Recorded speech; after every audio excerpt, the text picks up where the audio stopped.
They slammed me face down on the pavement, handcuffed me like a criminal even after I told them I was a U.S. Army general. They didn't care, not about my rank, not about my service, only about the color of my skin. But when I used my smartwatch to call the Pentagon, their careers began to unravel. What they didn't know was this: the moment they tried to silence me, they lit the fuse on a national reckoning. Because I wasn't just a soldier, they had cuffed the wrong black woman, and now the entire country would hear what they tried to bury. They threw me face down on the pavement, knees in my back, one hand twisted unnaturally behind me, the other yanked upward like I was some common criminal. Why? Because I asked why they stopped me. Because I was wearing my army boots and a black skin they didn't like. I remember their eyes, cold, mechanical, like I wasn't even human. One of them, Officer Tate, hovered over me with that smug smirk, his mirrored sunglasses reflecting my own twisted face in the concrete. Behind him stood Sergeant Weller, his badge gleaming like a threat in the mid-morning sun. He held a clipboard. Yes, a damn clipboard, as if this entire act of brutality was just another item on his daily checklist. I'm Major General Camille N. Royston. Yes, a black woman. Yes, a general. And that morning, I was just walking back from the base gym, headed to meet a veteran's widow whose husband died under my command. I was in uniform. I had my ID. I had my dignity until they stole it in front of a dozen civilians with phones but frozen tongues. Let me go back. I live in a quiet suburb outside of Arlington, Virginia. I chose this neighborhood for its trees, its silence, the way birds nest on my porch every spring. I chose peace. After 28 years in service, you learn to crave quiet, to crave stillness. But peace doesn't always choose you back. That day, I was walking down Ivy Street, the morning still wet with dew leaves brushing against my boots.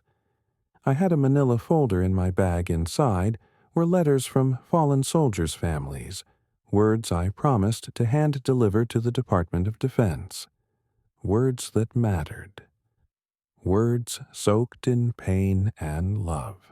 But it was my boots that caught their eye. Black combat boots, polished but worn at the edges. Boots that had walked through Fallujah, through Kandahar. Boots that had run through mortar fire to pull a wounded comrade from death. Those boots, they saw them and saw threat. Not honor, not service. Threat. The cruiser pulled up silent. No siren. Just the hum of white authority. "Hey, you stop." I turned. "Excuse me. You match a suspect description," Tate snapped. "Put your hands where I can see them." I frowned. A suspect. "What are you talking about?" "Hands now." I raised my hands slowly. My voice calm, steady. "I'm a U.S. Army general. My badge is in my left chest pocket." But that wasn't enough. They lunged. The crowd gathered phones, raised mouths shut. Someone whispered, "Is that a soldier?" Another, "She didn't do anything." But no one stepped forward. The cuffs bit into my wrists like metal snakes. My chest pressed against the pavement. I could feel the grit, the shame, the rage boiling under my skin like napalm. Tate leaned down his breath, hot and bitter. "General, huh? Well, guess it's court-martial day." They searched me. Rough, violating, disrespectful. My ID fell to the pavement. Weller picked it up. His face twitched. "General Camille Royston," he read aloud.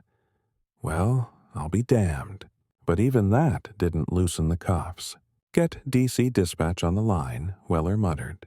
"No need," I said through clenched teeth. "I'll make one call." They laughed. "You ain't calling nobody," Tate spat. "You're under detainment."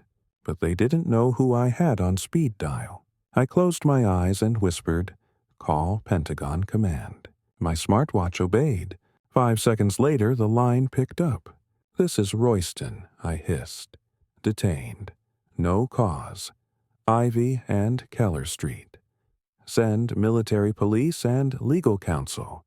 The silence that followed was thunder. Weller's radio crackled. "Say again, is that the General Royston?" Weller's face turned pale.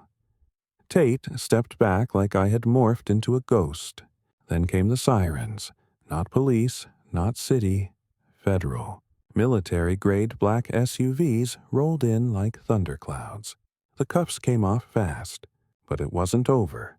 I stood, wiped blood from my chin. "You just made the worst mistake of your careers," I said softly. Their faces, those tough, arrogant faces, began to shift. Doubt. Fear. The clipboard in Weller's hand dropped to the ground. No one picked it up. "You'll be hearing from JAG and the Secretary of Defense." They took me into the precinct like I was a ghost that had suddenly become radioactive. No one made eye contact. No one spoke unless spoken to. The officers who had tackled me, Tate and Weller, had vanished into a back office, probably trying to rewrite history before it was too late. But the damage was already done. My wrists were red and raw, my uniform scuffed and stained with dirt from the sidewalk.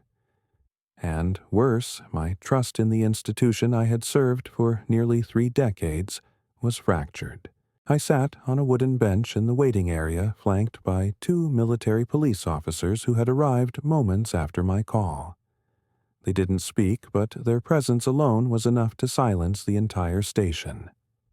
Their posture was sharp, almost ceremonial. It was the kind of silent loyalty I had once inspired in hundreds of troops. Now it was being extended to protect me from those who wore the same flag on their chest but forgot its meaning. I looked down at my hands, these same hands that had signed condolence letters, saluted fallen comrades, and carried field radios through Taliban-controlled valleys. They had been twisted behind my back by men who didn't even ask my name. And yet the worst wound wasn't physical. It was the quiet humiliation. The way my knees hit the concrete like I was just another suspect. The way civilians filmed but said nothing. The way the badge on their chests gleamed while they crushed my dignity under their boots. It was the same echo I had heard in stories from my grandfather, a Tuskegee airman. How he had fought for a country that spit on him when he returned. I had always believed we had come farther than that. Until now. A door creaked open.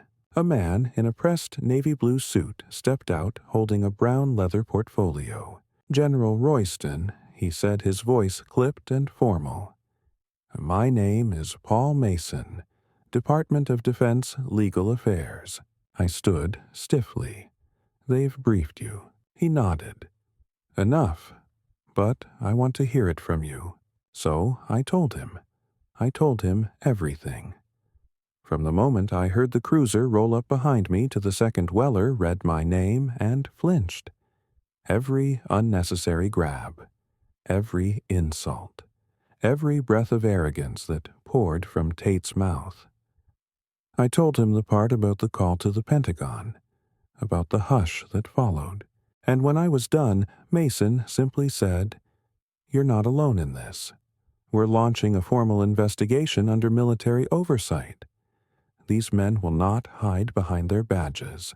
"Good," I replied, my voice like steel. Because this wasn't just about me. It was about every soldier who looks like me. Every woman who's ever been told she doesn't belong in uniform. Every citizen who thinks respect is earned only if you look a certain way. That night, I returned home to a porch flooded with news vans. Somehow, the footage had leaked, one of the bystanders uploaded it, and it had already gone viral.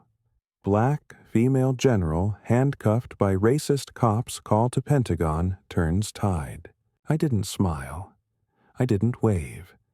I just walked up the steps with my spine straight and my chest forward. My neighbor Martha, an elderly white woman who used to leave pies at my door, stood watching from her lawn. Her eyes were red. "I'm sorry," she whispered. I paused. "You saw?" She nodded. "And I didn't do anything. I just stood there." "You don't have to apologize," I said. "You just have to never let it happen again." Inside my house, I peeled off the uniform, laid it over the armrest with the precision of a funeral ritual. My phone rang again. It was Secretary Donovan. I answered. "Camille," he said, his voice low but urgent. "This is going to explode. I want you to know we stand behind you. But this is political dynamite. There are already whispers of internal sabotage. This wasn't random." I froze. "What do you mean?" He hesitated. "We believe you were targeted." My breath caught. "Why?" "Because 2 weeks ago you denied a weapons contract tied to a local police union. You flagged corruption. Someone in that chain of command may have put you on a watch list." My fists clenched. "So this wasn't just a case of mistaken identity or racial profiling. It was payback. You think Tate and Weller knew I asked? I think someone told them to find an excuse. And they did. That night, I didn't sleep. I stayed up, combing through every report, every denial letter I had signed in the last month. Every public hearing. Every contractor name. I built a wall of Post-it notes across my kitchen, names, departments, dates, connections. This wasn't going to end with an apology and a quiet suspension. This was war, and this time I wasn't leading troops in Afghanistan. I was fighting for the soul of the country I had defended my entire life. The next morning, I walked back into the Pentagon with my boots on and head held high. Reporters tried to swarm, but the MPs kept them back. I entered the classified wing. Inside on my desk was a file, thick, confidential, marked Eyes Only. It was the beginning of the real story. Because what happened to me on Ivy Street wasn't just about 2 officers. It was a symptom. The disease was much deeper, and I was going to rip it out from the roots, even if it meant destroying careers, even if it meant burning down the whole rotten system. They chose the wrong soldier to handcuff, and now there would be consequences. They expected me to disappear, take a settlement, pose for a smiling press photo, let the department sweep it all into some diversity memo. But I didn't rise to the rank of Major General by surrendering to comfort or silence. Silence, to me, was never surrender. Silence was strategy. I stopped responding to media. I stopped answering questions. I stopped giving the nation the tearful, strong black woman forgives all moment they were hungry for. Instead, I listened, watched, gathered. They didn't know the storm was building in my living room. Every day, I reviewed the surveillance timeline, cross-checked badge numbers with internal reports. I mapped who Tate and Weller had called in the 30 minutes after they cuffed me. I compared footage from that day to civilian recordings of prior street stops. A pattern was emerging, too neat, too deliberate. Then I saw her, a woman, white blazer, neat bob haircut, clipboard in hand, crossing the background of at least 3 other misidentified suspect incidents in the last 6 months. She never engaged, never spoke, but she was always there, watching. I paused the footage and zoomed in on her ID badge, Deputy Civilian Oversight Liaison, Cassandra Murtaugh. I'd heard the name before. She testified in a closed-door ethics hearing 6 months ago. Soft voice, polished words. A favorite among old-money conservatives who claimed restraint is justice. She helped draft the community safety enhancement protocols for police departments in 6 states, including mine. It hit me like a sniper shot. The arrests weren't chaos. They were choreography. Murtaugh's program didn't reduce risk, it reclassified threat. She wasn't interested in stopping crime. She was interested in stopping resistance. And for her, people like me, educated, empowered, black, and loud, were the ultimate threat. I brought the evidence to Mason, the DOD attorney. He listened, pale-faced and tight-lipped. "This is calculated," he said slowly, "and terrifying. She's doing this under the guise of policy," I told him. "Legal brutality. She's standardizing oppression, and she's protected. She's a civilian contractor, outside chain of command. Then we bring it outside the chain," I said. "We go public." Mason sighed. "Camille, that's not just burning bridges. That's lighting the Pentagon on fire. I've served in war zones with less corruption than this. So maybe it's time something burns." But before we could even move, they came for me. Not in handcuffs this time, but in silence. My Pentagon clearance was suspended for routine review. My email access was revoked. My public speaking appearance at West Point was postponed. Even my personal assistant, Sergeant Maya Lynn, a woman who had served with me through 3 deployments, was suddenly reassigned to Alaska. I saw the message loud and clear: shut up or disappear. But they still didn't understand me. I'm not a woman who raises hell in public. I raise it quietly, surgically. I called in favors from soldiers I hadn't spoken to in years. Cyber analysts, whistleblowers, an ex-intelligence officer who now worked in private security. Within a week, I had a dossier thicker than a congressional subpoena. And at the center of it all, Murtaugh. She wasn't just a policy advisor. She was funneling data from field reports into private contracts with a security firm run by her brother. That firm, Stratus Core, sold predictive policing software that flagged high-risk individuals based on behavioral markers, income, and zip code. Race, of course, was coincidentally always part of the outcome. Worse still, those reports were being used by local precincts to justify force escalation before the incident even occurred. Tate and Weller. They were the field experiment, and I was the wrong variable. I wasn't just going to expose this, I was going to make the whole damn thing collapse in on itself. And I knew just how to do it. The next morning, I walked into a community hall in Southeast D.C., dressed not in uniform but in a simple gray suit. No stars, no badges, just me. And I told the truth.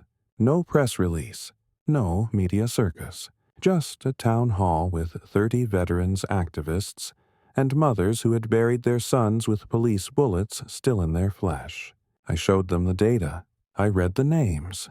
I told them what the Pentagon didn't want anyone to know. This wasn't about safety. It was about suppression. And then I handed out USB drives to everyone in the room. Each one contained the full dossier. Free to copy. Free to share. Untraceable. One of the men, an old Marine with tears in his eyes, asked me why I wasn't afraid. I looked him in the eye and said, "Because when I was on that street face down in cuffs, the only fear I had was that my silence would mean someone else would be next." The room erupted. They stood. They clapped. Not for revenge, but for revelation. The next day, a video appeared online, a clip of me speaking in that room. It spread like wildfire. Suddenly, Murtaugh's name was trending with the words predictive policing racial bias and military whistleblower. She issued a bland statement, called it misinformation, blamed fringe activists, but she was already bleeding in the water, and sharks were circling. The White House demanded a review. Congressional aides reached out for emergency briefings. And inside the Pentagon, whispers grew into roars. They thought handcuffs would silence me. But they were wrong. I was just getting started. They summoned me back to the Pentagon, not as an officer, not even as a guest, but as a civilian informant. I wasn't surprised. This was how power reasserted itself, by rebranding truth as disruption, by turning valor into liability. My name was no longer followed by my rank in internal memos. I was just Camille N. Royston, as if stripping the stars from my name could erase what I had endured and what I had become. But I walked through that security gate with my head held high, wearing my service ribbons on a plain blouse not out of protocol, but out of principle. They needed to remember who I was before they tried to rewrite me. At the 7th floor boardroom, I found myself seated before a semicircle of decision-makers, Pentagon, brass legal counsels, DoD contractors, and, at the end of the table, her, Cassandra Murtaugh. Her clipboard was gone. She wore black silk, her blonde hair pulled tight into a gleaming knot. No nerves, no shame. Just that serene smile of someone who believed she'd already won. "General, excuse me." "Miss Royston," said the man at the center, Vice Undersecretary Harold Kessler. He was the type of bureaucrat who had survived 10 administrations by never saying more than necessary. "We're convened today regarding your claims against civil oversight contractor Murtaugh and the systemic misuse of predictive protocols. Do you have anything new to present?" He wanted me to flinch, to fold, to admit it was all conjecture. I slid a flash drive across the table. "I have what you asked for. Hard evidence, not just of abuse, but collusion, between Murtaugh's office and Stratus Corps' data lab. Evidence of false reports, racially biased flagging algorithms, internal memos that prove her programs weren't just ineffective, they were designed to target people like me." Silence. Then Murtaugh leaned forward. "With all due respect, this is a witch hunt. A vendetta masked as whistleblowing. General Royston is clearly upset by her encounter with local enforcement, but she's now weaponizing that trauma to discredit national policy." My hands curled into fists on my lap. "I didn't weaponize anything," I said calmly. "But you did. You turned analytics into justification. You made it so officers didn't need probable cause, they just needed proximity.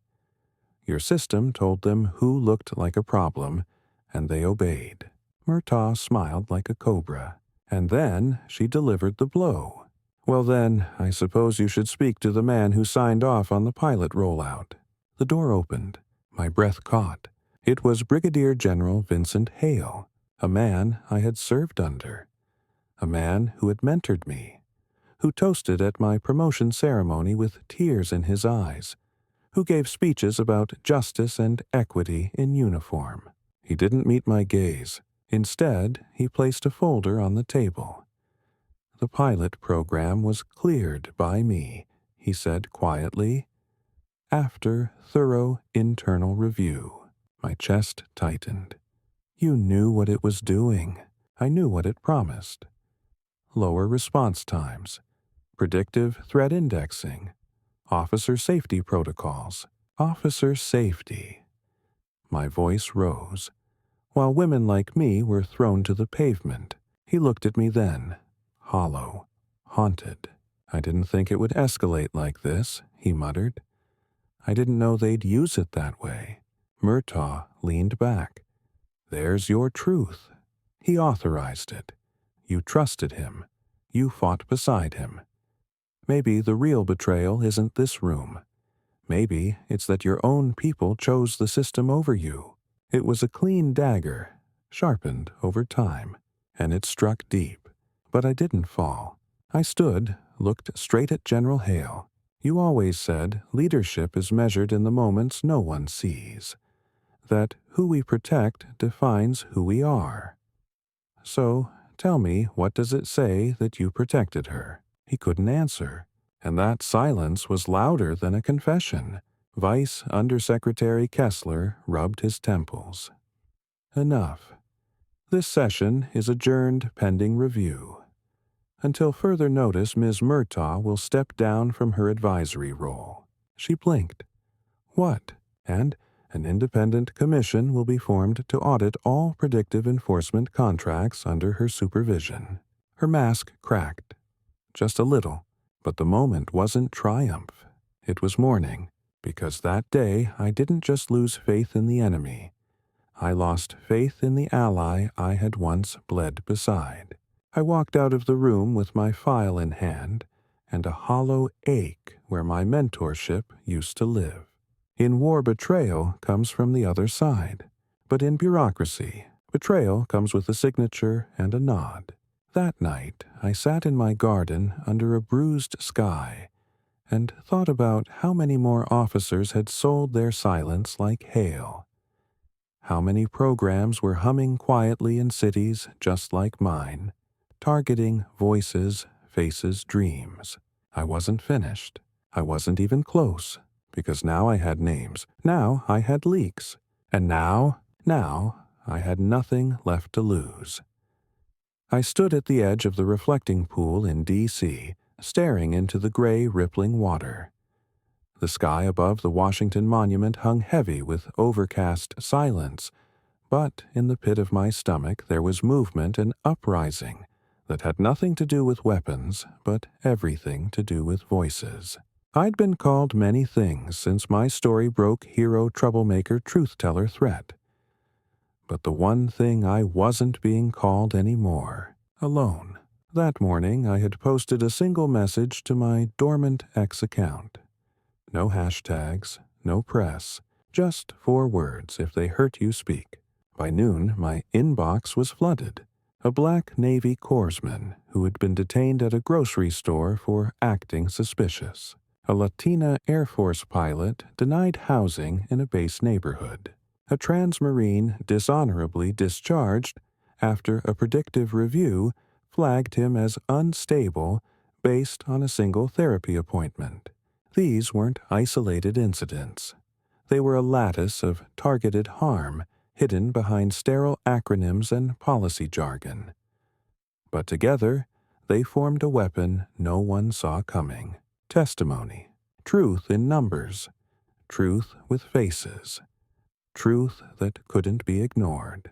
So I assembled them, not behind closed doors, not in courtrooms with redacted names, but on the steps of the Lincoln Memorial, on the same granite where generations before had marched, shouted, wept, and demanded to be seen.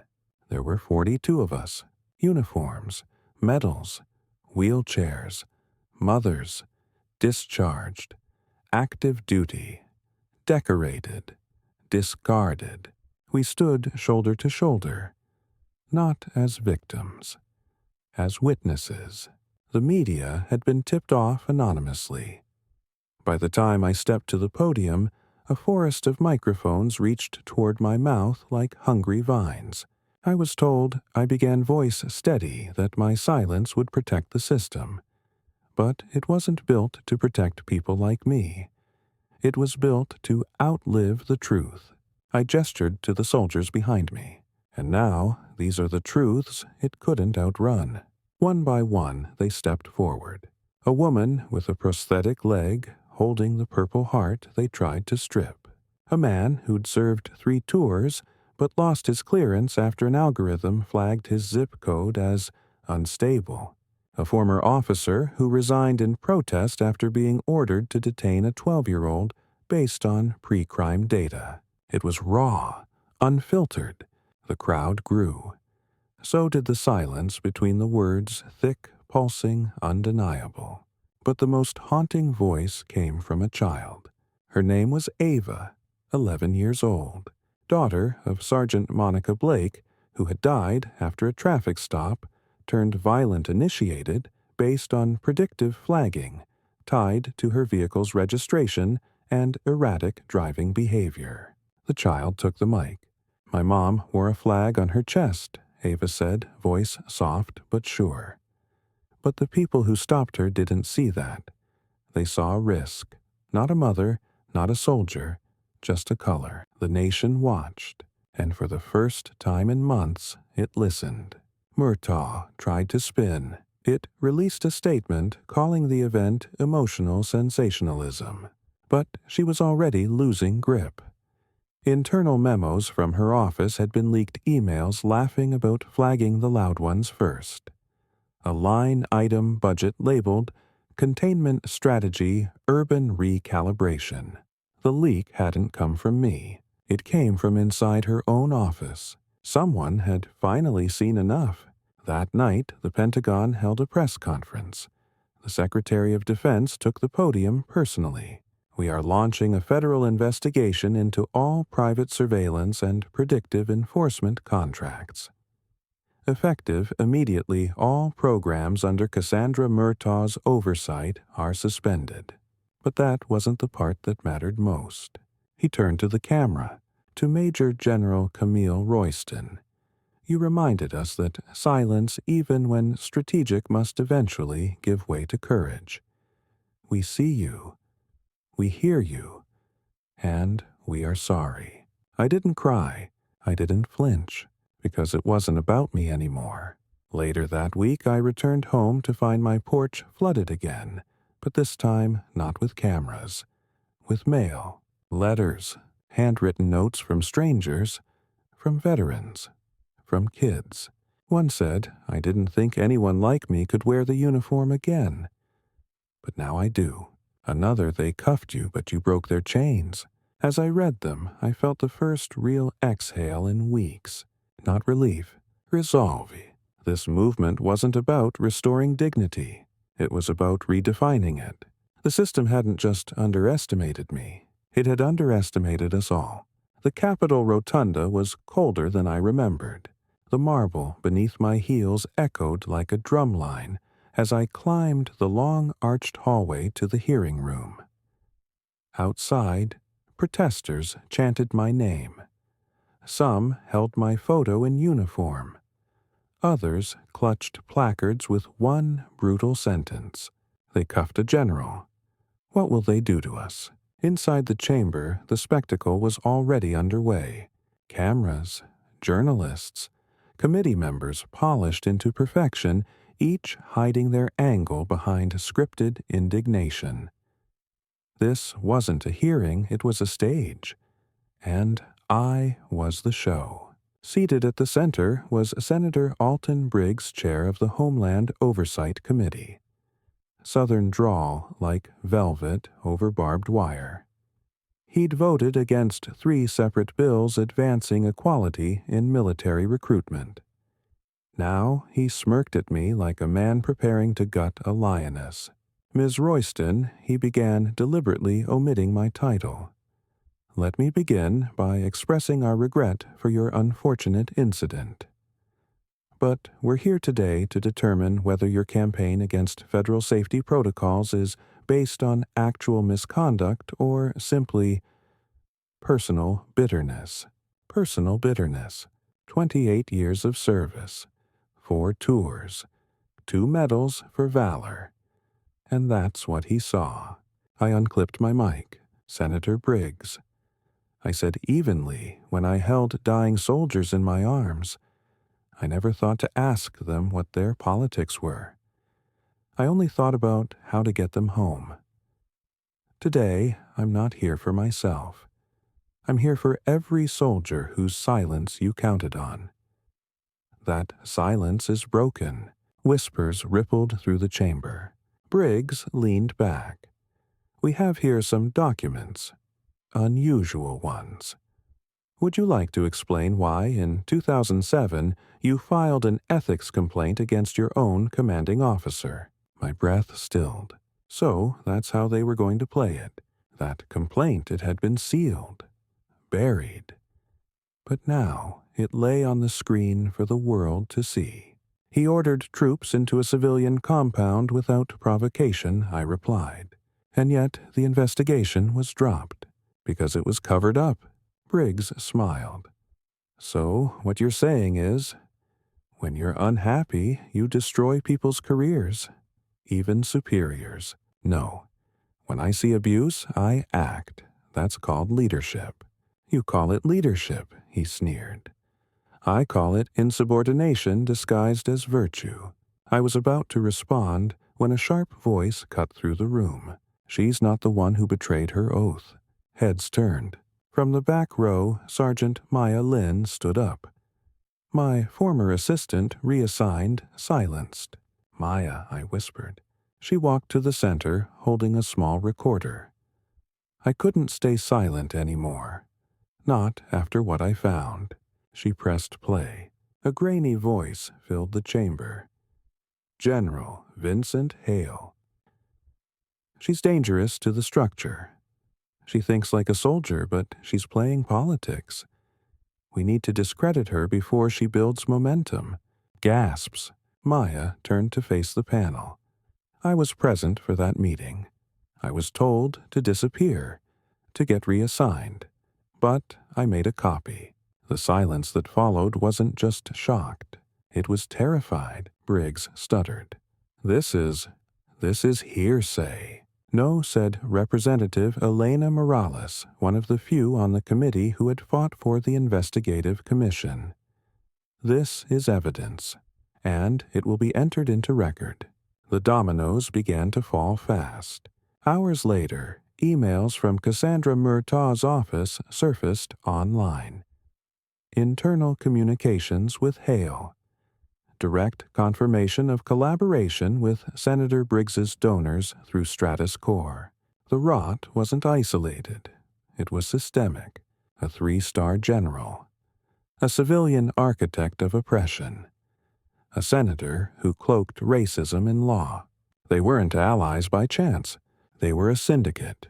And I had walked right into their den, recording everything. Because what they never knew was that the hearing wasn't the war. It was the trap. My legal team had filed a sealed subpoena 2 weeks earlier. Every call, every contract, every personal donation. Ready to explode. The news broke before I left the building. Senator Briggs under federal review. Hale placed on administrative leave pending court-martial. Murtaugh's security clearance revoked her company, blacklisted from federal contracts. The blood under the flag had finally stained their hands. That night, I stood beneath the Lincoln statue, the same marble giant that had watched a nation fight itself into freedom. Maya stood beside me. "You knew they'd come for your past," she said. "I counted on it," I replied. They thought shame would undo me. But my shame was always tied to silence. And now, that's gone. She looked at me, eyes bright with defiance. What now? I stared into the dusk.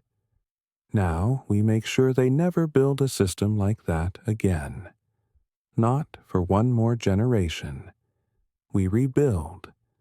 Not with fear, but with truth.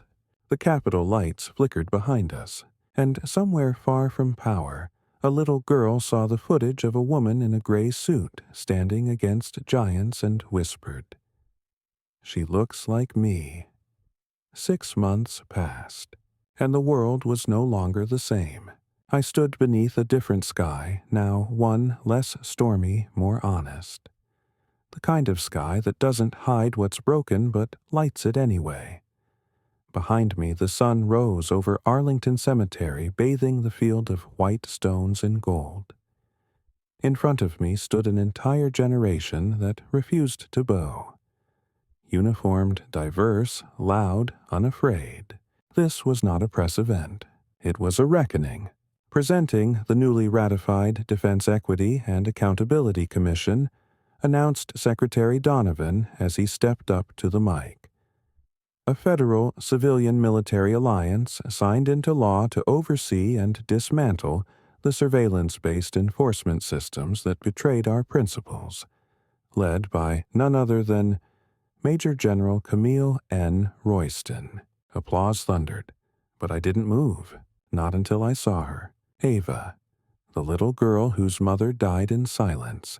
She stood on the steps not in tears, but in focus, holding a hand-lettered sign that read, "My mom wore the flag."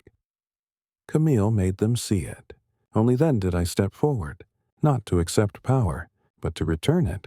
I took the podium eyes, scanning every face. Black, brown, white. Old, young. Soldiers, students, survivors. They thought it would end with handcuffs. I began voice low but steady. They thought I'd crack when they took my title. That if they tore my past apart in a room full of cameras, I'd fall quiet.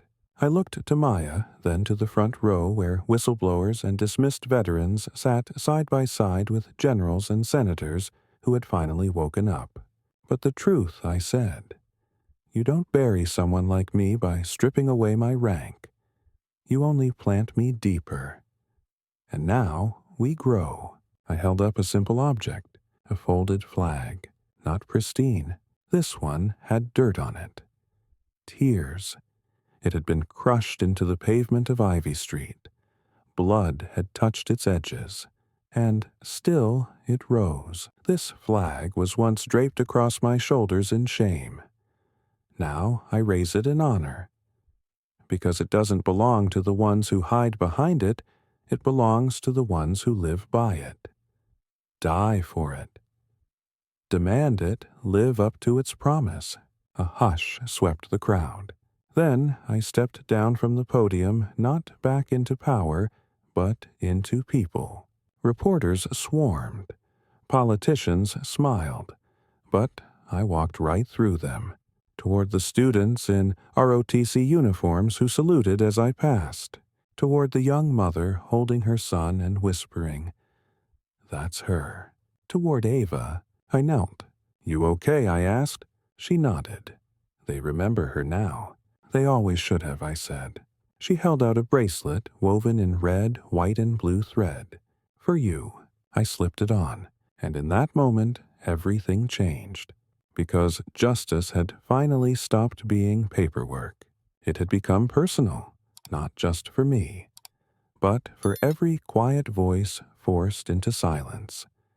For every soldier erased for not fitting a profile. For every child who now knew that the system could be challenged not by rage, but by righteousness. Later that evening, as I walked through my neighborhood now free of patrol cars and long quiet stairs, I saw a group of kids riding bikes where I'd once been thrown to the ground. No fear in their eyes, just freedom. A neighbor waved. Another offered pie. The same faces that once turned away now leaned in. Not because I demanded respect, because I earned it through scars, through struggle, through truth. And when I reached my porch, I did one last thing. I raised the flag, the same one they dirtied. The same one they tried to use as a weapon. But now it was mine, ours, and it flew without apology, without shame, without chains. They thought putting me in handcuffs would silence me. They thought stripping my title would erase my voice. But the moment they pushed me into the dirt, they awakened something stronger than fear purpose. I didn't fight back with rage. I fought back with truth. Not for revenge, but to make sure no one else would ever be shamed for wearing the uniform they earned, or for the color of the skin they were born with. Because the meaning of life isn't medals or rank or reputation. It's standing for something bigger than yourself, even when your knees are on the concrete and your hands are in chains. So if this story moved, you don't scroll. Don't forget. Subscribe to this channel to hear voices they tried to silence. Leave a comment. What would you have done if you saw a decorated general humiliated in the street? Turn on notifications, because every week we bring you stories that challenge power and inspire justice. This isn't just a video, it's a movement. And it begins with one voice, yours.